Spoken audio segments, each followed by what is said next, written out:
ಎಲ್ರಿಗೂ ನಮಸ್ಕಾರ. ನಾನಿವತ್ತು ಜಯನಗರದ ಪಶ್ಚಿಮ ಕಡೆ ಬಂದಿದ್ದೀನಿ. ಗಾರೆ ನರಸೇನಕಟ್ಟೆ ಹತ್ರ ಇದ್ದೀನಿ.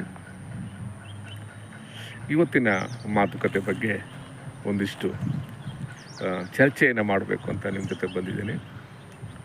ಸ್ನೇಹಿತರೆ, ನಾವೆಲ್ಲ 21ನೇ ಶತಮಾನದ ಕಾಲಘಟ್ಟದಲ್ಲಿದ್ದೀವಿ. ದೂರ ಸಮೀಪವಾಗುತ್ತಾ ಸಮೀಪ ದೂರವಾಗುತ್ತಿರುವ ಈ ಸಂದರ್ಭದಲ್ಲಿ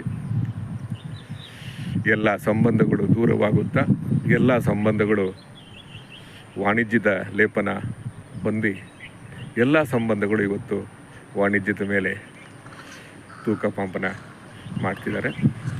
ಹಾಗಾಗಿ ನೆಮ್ಮದಿ ಅನ್ನೋದು ಮತ್ತು ಶಾಂತಿ ಅನ್ನೋದು ದೂರ ಹೋಗುತ್ತಿರುವ ಈ ನಗ್ನ ಸತ್ಯದಲ್ಲಿ ನಾವೆಲ್ಲ ಜೀವಿಸ್ತಾ ಇದ್ದೀವಿ. ವರ್ತಮಾನದ ಸಂಕೀರ್ಣತೆ, ಭವಿಷ್ಯದ ಅನಿಶ್ಚಿತತೆ ನಮಗೆ ಕಾಡುತ್ತಿರುವ ಸಂದರ್ಭದಲ್ಲಿ ಬದುಕನ್ನು ಹೇಗೆ ನಾವು ತೆಗೆದುಕೊಂಡು ಹೋಗಬೇಕು, ಬದುಕನ್ನು ಹೇಗೆ ನಾವು ರೂಪಿಸ್ಕೋಬೇಕು ಅನ್ನೋದೇ ಒಂದು ದೊಡ್ಡ ಸವಾಲು.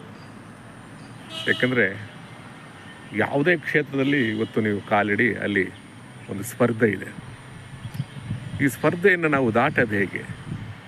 ಯಾವುದೇ ಕ್ಷೇತ್ರ ಆಗಿರಲಿ, ಸ್ಪರ್ಧೆ ಅನ್ನೋದು ಇವತ್ತು ತುಂಬಾ ಮುಖ್ಯ ಆಗಿದೆ.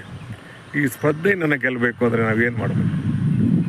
ಈ ಸ್ಪರ್ಧೆಯನ್ನು ನಾವು ಗೆಲ್ಲಬೇಕು ಅಂದರೆ ಒಂದು ಶಿಸ್ತನ್ನು ರೂಢಿಸ್ಕೋಬೇಕು, ಒಂದು ಬದ್ಧತೆ ರೂಢಿಸ್ಕೋಬೇಕು, ಒಂದು ತ್ಯಾಗವನ್ನು ರೂಢಿಸ್ಕೋಬೇಕು.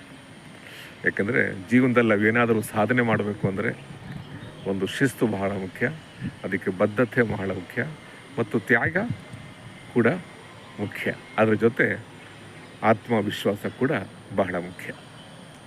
ಹಾಗಾಗಿ ನಮ್ಮ ಕನಸುಗಳನ್ನು ನಾವು ನನಸು ಮಾಡುವುದಕ್ಕೆ ನಮ್ಮ ಆತ್ಮವಿಶ್ವಾಸದ ಜೊತೆ ಶಿಸ್ತು, ಬದ್ಧತೆ ಮತ್ತು ವರ್ತಮಾನವನ್ನು ನಾವು ಪ್ರೀತಿಸುತ್ತಾ ವರ್ತಮಾನದ ಸಂಕೀರ್ಣತೆಯ, ವರ್ತಮಾನದ ಸಂದಿಗ್ಧತೆಯನ್ನು ನಾವು ಅರಿಯುತ್ತಾ ಈ ಸಂಕೀರ್ಣತೆಯ ಮತ್ತು ಈ ಸಂದಿಗ್ಧತೆಯನ್ನು ಮುರಿದು ಕಟ್ಟುತ್ತಾ ನಾವು ಸಾಗಬೇಕು. ಆ ಮುರಿದು ಕಟ್ಟಾಗ ನಮಗೆ ಒಂದು ಹೊಸ ಸಂವೇದನೆಯ ಒಂದು ರಹದಾರಿ ಸಿಗುತ್ತೆ. ಹಾಗಾಗಿ ನಾವು ನಮ್ಮ ಜೀವನದಲ್ಲಿ ಯಾವುದೇ ಕ್ಷೇತ್ರ ಇರಲಿ ಅಲ್ಲಿ ಶಿಸ್ತಿರಬೇಕು, ಬದ್ಧತೆ ಇರಬೇಕು, ತ್ಯಾಗ ಇರಬೇಕು ಮತ್ತು ಅದಮ್ಯವಾದ ಉತ್ಸಾಹ ಇರಬೇಕು ಮತ್ತು ಛಲ ಇರಬೇಕು. ಯಾವುದೇ ಕಾರಣಕ್ಕೂ ನಾವು ಹಿಂದೆ ಸರಿಬಾರದು ಅನ್ನೋ ಒಂದು ಅದಮ್ಯವಾದ ಛಲ ಇದ್ದರೆ ಮಾತ್ರ ಈ ಆಧುನಿಕತೆಯ ಪ್ರಪಂಚದಲ್ಲಿ ನಾವು ಗೆಲ್ಲಕ್ಕೆ ಸಾಧ್ಯ. ಇಲ್ಲ ಅಂದರೆ ನಾವು ಗೆಲ್ಲರಂಗೆ ನಾವು ಒಂಥರ ಆಗೋಗ್ಬಿಡ್ತೀವಿ. ಹಾಗಾಗಿ ನಾವು ನಮ್ಮದೇ ಆದ ವ್ಯಕ್ತಿತ್ವವನ್ನು, ನಮ್ಮದೇ ಆದ ಚೈತನ್ಯವನ್ನು ನಾವು ತೋರಿಸ್ಬೇಕು ಅಂದರೆ ನಾವು ತುಂಬ ಭಿನ್ನವಾಗಿರಬೇಕು. ಭಿನ್ನವಾಗಿ ಆಲೋಚನೆ ಮಾಡ್ತಾ ಭಿನ್ನವಾಗಿ ನಾವು ನಮ್ಮ ಕಾರ್ಯಗತವನ್ನು ಮಾಡ್ಕೊಂಡು ಹೋಗಬೇಕು. ಹಾಗಾಗಿ ಶಿಸ್ತು, ಸಂಯಮ ಮತ್ತು ಬದ್ಧತೆ, ಆತ್ಮವಿಶ್ವಾಸ, ಅದಮ್ಯ ಉತ್ಸಾಹ ಸದಾ ನಮ್ಮ ಜೊತೆ ಇರಬೇಕು.